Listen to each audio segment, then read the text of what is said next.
Now back to that frightening ordeal out of Southwest Houston. A little girl grazed by a bullet in the middle of a murder-suicide. It happened inside an apartment off of Corporate near BeachNut. Melissa Correa is there live for us now. Melissa, how's that little girl doing? Well, Ron, that 8-year-old girl is now at Memorial Hermann Hospital. Houston police say she is stable and will physically recover, but who knows about mentally and emotionally after what she witnessed in that second-floor apartment. The 8-year-old was inside with her 3 siblings, their mom and stepdad. HPD says after a night of partying, mom went to the bathroom to shower. The stepdad followed her in with a gun. Cops say that's where he shot her. Then he shot himself in the chest. The bullet went through his body, the bathroom door, and then grazed the 8-year-old near her left hip. She and her brothers and sisters ran out of the apartment to their neighbors. Marco Rivera says he put pressure on the little girl's wound and called 911. She wasn't panicking. She wasn't crying.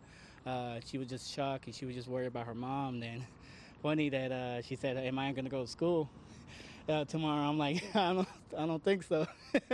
Yeah, she's just so innocent. I mean, yeah, like she was no idea. Yeah, she was an innocent girl. A little bit of levity in the middle of tragedy. Rivera says the little girl's 13-year-old brother had a knife with him to protect his siblings from their stepdad. Neighbors say the couple was friendly and the woman would often go to church just up the road. Houston police say this was a case of domestic violence and they're now trying to figure out what the couple was arguing about.